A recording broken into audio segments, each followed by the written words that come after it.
And there's another completion to the tight end. And let's face it, it is hard to overthrow a 6'6" target. It is indeed. Quarterbacks like their speed guys. They like that huge 6'6" target that they've got in him. They really do, and it reminds me of what one great tight end told me once. He told his quarterback, just make sure you throw it up there, kind of like put up on the top shelf where the kids can't get it. And this one complete to Will Fuller. Give him 3 on the play, and that'll make it 2nd down. What's fun to watch is these college receivers transitioning into the NFL and how they grow as route runners. Because a lot of times now in the college game, the spread offenses, there aren't that many routes that they're actually running. Most of the time, they're just trying to find open space and present themselves to the quarterback as easy targets. But in the NFL... Now whistles come in. We're going to get a timeout here by the offense. So that means they're down to 1 remaining here as we head toward halftime. Fresh set of downs here. Looks like the defense in press coverage here. On 1st down, Osweiler. And he's got it over the middle. Fedorowicz. Now hold everything here. We're going to get a timeout by the offense. And with halftime on the horizon, they'll be out of timeouts from here forward. So here we go, 1st and 10 now.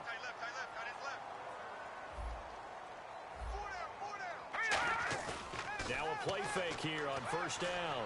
Going for it all. Oh, he had 6 points in his hands there. Couldn't hang on. 2nd down. You can feel the anguish all the way up here. It certainly looked like he had that one in the end zone, open, unable to hold on to it. All right, here we go. No. Check, Patriot. Again on 2nd and 10 now. It's Osweiler. That is caught. Hopkins for the Texans touchdown. DeAndre Hopkins in the final seconds of the 1st half. And the Texans have retaken the lead. That's one of the better examples of clock management I've seen. Whittled it all the way down just about and still put the ball in the end zone. Yeah, just a methodical drive and something really to take into the lockers here. Personal foul. Roughing the kicker. Defense. Uh-oh, flag comes out here. This is going to be roughing the kicker. When you're going back there on the kick block, you've got to go to the right point. That didn't happen. Ran into the kicker. The penalty flag had to come out. Now it's Novak on. He'll send this one away following the touchdown. This will be taken to the back of the end zone. And not wanting to risk anything here late in the half, he'll just take a knee and they'll bring the football out to the 25.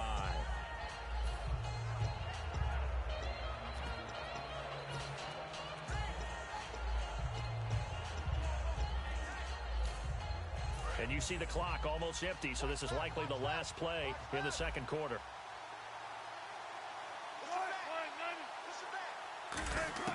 Final play of the half. It's Wilson going up top. And that is incomplete. So we've come to halftime in a 5-point game. As we send you over to our headquarters in Orlando, where we check in with Larry Ridley for our EA Sports.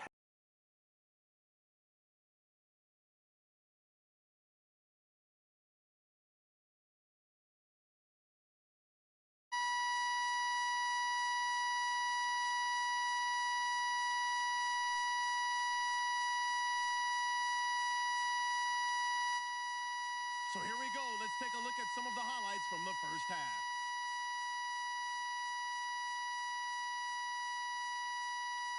So this guy's just sitting there, right? And he's got like 30 hot dogs in front of him. And what's that? Apparently we're back. Okay, so Larry's halftime show got cut off. Sorry, we were doing story time here in the booth. We are ready, though, for the 3rd quarter. And the decision to bring it out is going to cost him about...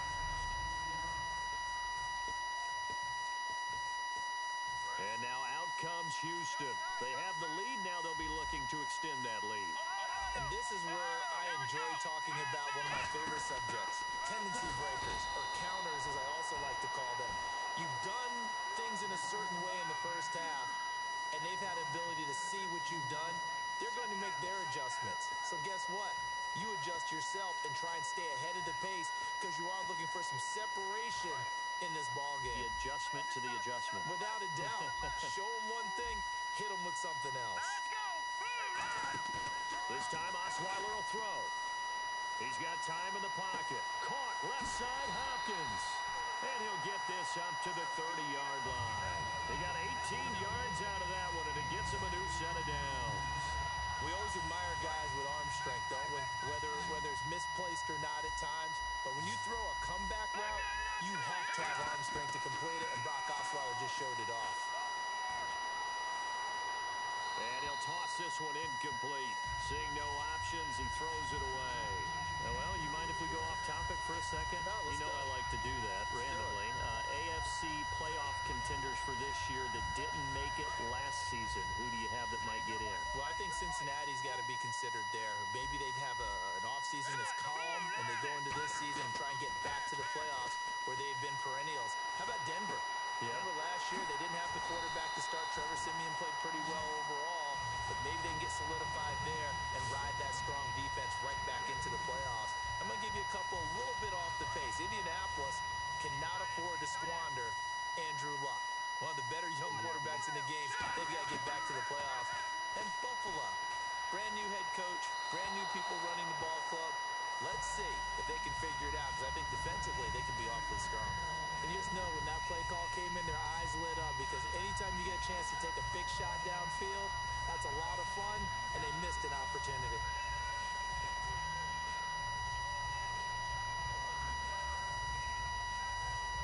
Offense looking to avoid a 3rd and long. It's 2nd and 10. Now let's go. Blue 90. Running this with a wide receiver, Fuller. And nowhere really to go there. He'll take this up just shy of midfield. Just a couple on the pickup there, and now it's 3rd down. In my book, that's running the ball well, but with intelligence. How about him keeping the clock moving, staying in bounds? Yeah, even though it's the 3rd quarter, you're thinking ahead, aren't you? This is where your running game can really help you with a lead in the 2nd half. I agree totally. Now the ball's out. Osweiler lost it. And they'll start with great field position at the 41-yard line. With no running backs in the backfield to help pass protect, all the receivers in their patterns, these are going to be hot routes. If they sense a blitz or pressure on the quarterback, they've got to be prepared to break routes off early and get the football. In this case, never even had a chance. They popped the ball free in the backfield. Following the fumble recovery, it's Wilson. Nowhere to escape, and he goes down. Whitney Merciless in there to get him his 2nd sack now of the afternoon. On 2nd down, here's Wilson. Oh, the ball comes out on the hit, but they'll say it's incomplete. Well, the pressure, the hits, the sacks have been coming at him all game long. I'm frankly surprised that they haven't found a solution yet to create more time for him to throw it, or maybe change what they do on offense. And that's one of the biggest differences in this game and why they're losing right now. Here's Wilson to throw. And he's got his man in stride, complete. Just a 5-yard pickup, and it leads to 4th down. That's certainly playing down in distance very well by the defense, isn't it? Take whatever you want underneath, by all means. Wilson and the offense not coming off the field. They're going for it on 4th. 4th down. Here's Wilson. Flushed out right. Past the 20. He finds his man, Baldwin. Give him 23 yards on the pickup. And they're able to move the chains as they convert on 4th and long. And at this stage, down in the 2nd half, looks like they just wanted to find a way to get it in the hands of their playmaker, and they did. I think you're exactly right. I don't think the coordinator's looking at his play sheet and trying to figure out which play will work well. He's trying to figure out how to get the ball to the playmaker that you just described. Looking down at that sheet, you find people plays, not necessarily X's and O's, and that's exactly what they did there. The intended target, Doug Baldwin, and it's 2nd down. I hope I don't sound too rah-rah on that one, but that's the exact right throw. Either your receiver gets it or no one gets it.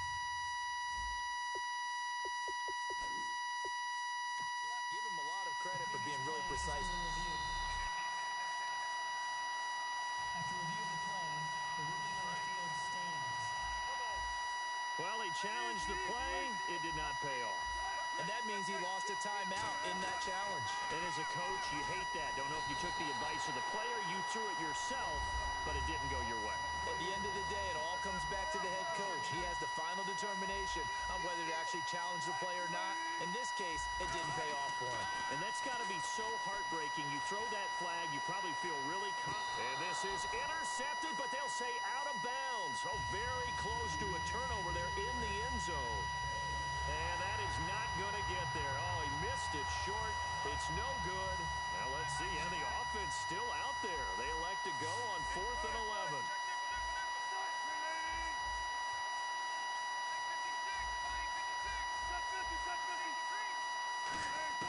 They'll try and throw for it with Wilson. And this is incomplete. Boy, it looked like he had it and dropped it. And this Texans defense stands tall. CD, wanted to get your thoughts just on the landscape of the offseason for each of these teams. Super Bowl in the rearview mirror, but so much going on. People look at the draft a lot. But there's a lot more that goes into the offseason for these front offices, is there not? It certainly is, and then even before we get to the draft, you start with the combine. You know, that's held in Indianapolis every year, and you have about 350 of the top prospects coming together to get their physicals and interviews and on-field performance, and all that will get evaluated along with their game tape. And then you got the free agents, all right? That starts, I believe, in early March, where now the free agents can start moving around the different teams, so your team's starting to take a little bit of shape there, free agency, because then the draft's coming up. You're trying to put your team together with new draft picks, have everyone start to move in one direction, and then you have the OTAs and minicamps. We get to see them on the field for the first time, and we start to get a better idea of how these teams are going to look when the fall begins. And he's going to be taken down. He's sacked on the final play. Back now in Houston. It's the Texans in control of the football and leading this game as well as we start the 4th. Here's Shane Leckler now, as his first punt will come from inside his own end zone.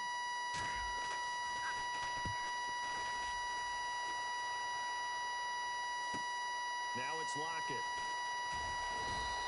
A good return there, call it 13 yards.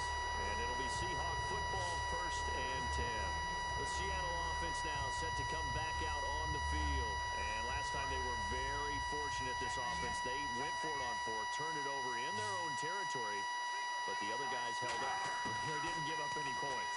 So how about the guy with the #1 headset on the sidelines, the head coach?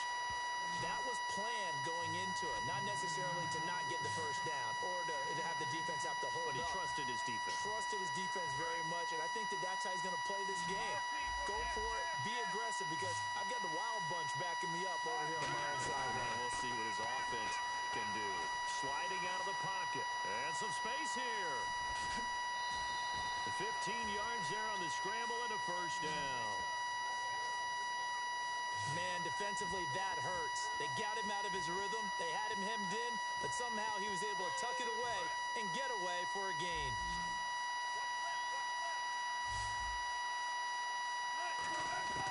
They'll throw on first down with Wilson. And Wilson's going to be intercepted a 3rd time. A great read, and it's picked off. And a big turnover there as his guys will get the football back. And, Brandon, this is a real nice job defensively of getting inside a quarterback's head and figuring out, okay, where's he going with the football? Because you can make an educated guess defensively, not all the time, but sometimes. And when you're right, you've got a decent chance of coming away with the football. And they'll blow that one up back at the 16-yard line. It's a loss of 4 there, bringing up 2nd down. And in this situation with the lead 4th quarter, they're liking keeping the ball on the ground, I'm sure. That's just smart football, but you know the defense has to know it as well. They've got to stop them here. So in the box in a big way. 6, 7, 8, 9, whatever it's going to take. Puts a little bit more pressure on your big offensive line. 3 yards is the pickup, but it leaves them still needing 11 here on 3rd down. Some of the most unselfish players on any football team, defensive tackles, because we ask them to just eat up blocks and allow other people to make tackles. But when he can make a play himself, as we just saw there, that's a big day. On 3rd down, Osweiler. And this is going to be incomplete. Will Fuller was the intended target. And now it's 4th down. There are a good number of coaches that any time they call an in route are really worried about the play because there's so much traffic ordinarily that the ball has to get through to get to the receiver. And on that play, it was batted down. They try and bring the pressure, but he still gets off a good one. returnable for Lockett.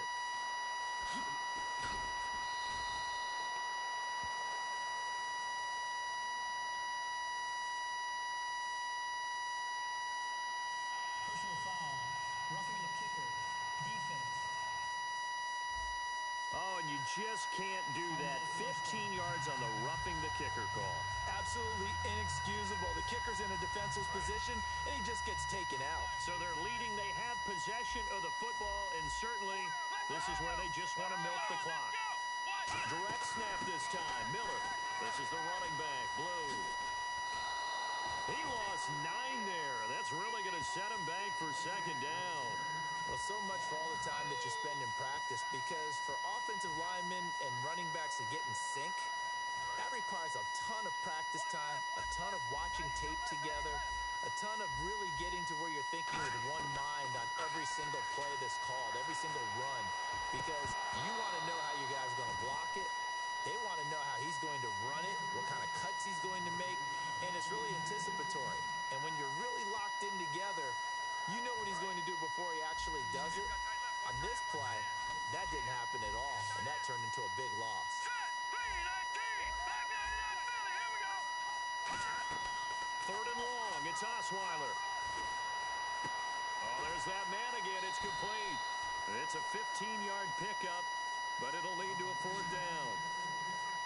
They got the completion, but they didn't get the first down. So you got to think, if you're on the defensive side of the ball, you're pretty happy with what you just accomplished there. Yeah, like you said, got him out of bounds, stopped the clock, kept him short of the marker. And look at this. It's a fake. Got a man, and he hits him in stride.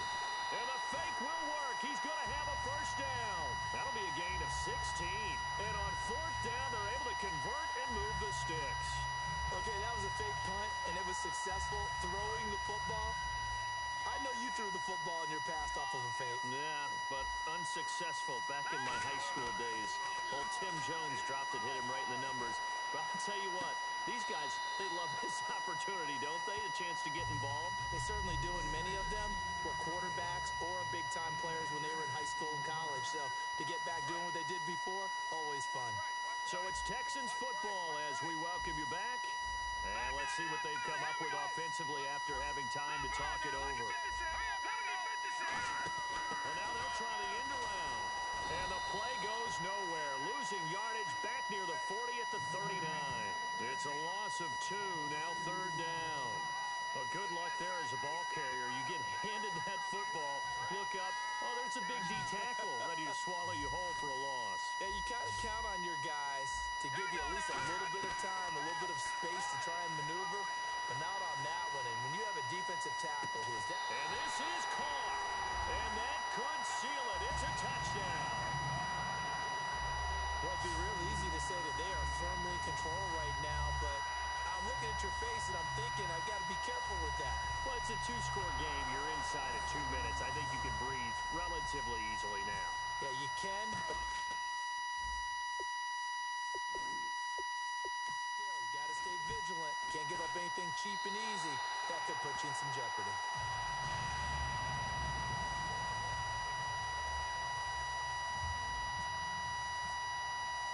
Now it's Novak on. He'll send this one away following the touchdown.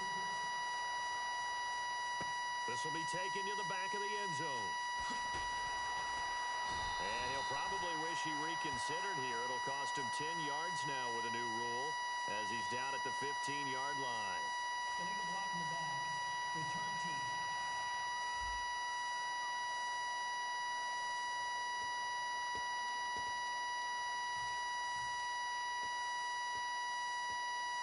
The Seahawks offense now, they get set to go back to work. And 3 interceptions in this game. And I would have to think, I wasn't a quarterback, but number 4's coming. And he's going to go down right near the goal line. The officials look at each other. They're going to mark him at the 1-yard line. Looking to speed things up here, going with some tempo. Now Wilson back into his end zone.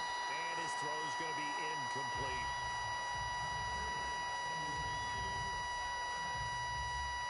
So a second down incompletion now brings up third down.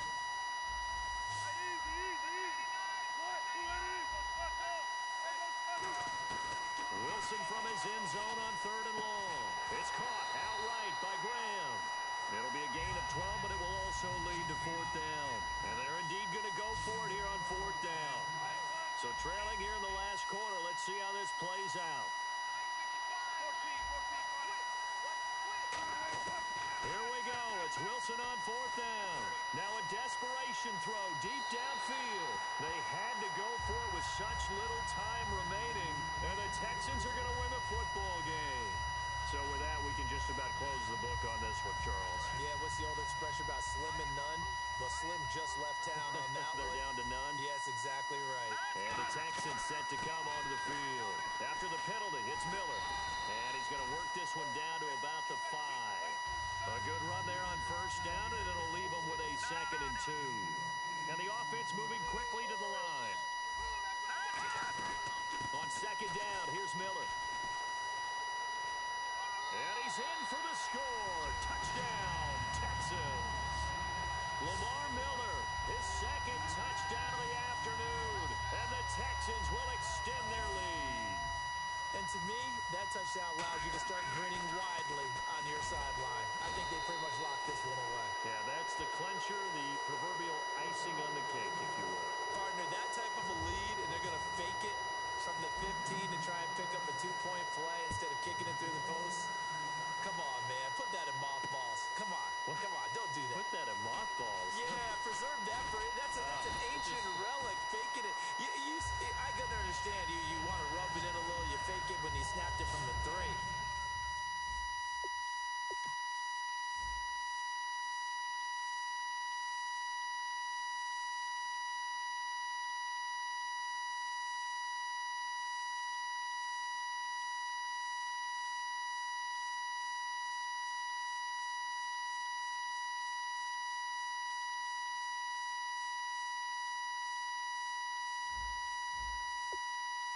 But from the 15, mothball that bad boy, just like my grandmother had. Yeah, in her attic, the stuff she used to grandmother did the preserve. same. It smelled the same terrible. too.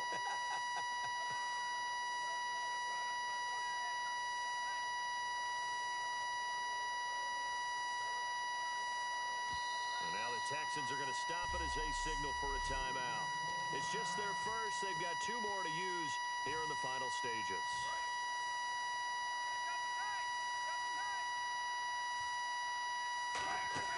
Now a play fake here on 1st down. On the move to his left. He's going to let it fly. And that is incomplete. So 17 seconds now on the clock here. Well, I guess we just discovered that someone is certainly not going to sit back and just take it in this game, huh? No, they were trying to get that touchdown back in one shot. One shot, tried to help out his defense and let the other team know they were coming after him. Now a desperation throw deep, and his pass is intercepted for the 4th time today. Picked off by Andre Howe, and they will set up shop at their own 41-yard line. Well, this defensive pressure has been constant all game long. The pass rush, the coverage, they've all been excellent, and now they'll tack on an interception here as this one continues to slip just further and further out of hand. Defense really showing respect to the deep ball here, playing off the receivers. This is Miller. And he is going to lose yardage here. He lost 9 there. That's really going to... And now the Seahawks are going to call another timeout. And as the 2 teams talk it over on their respective sidelines, we take a break.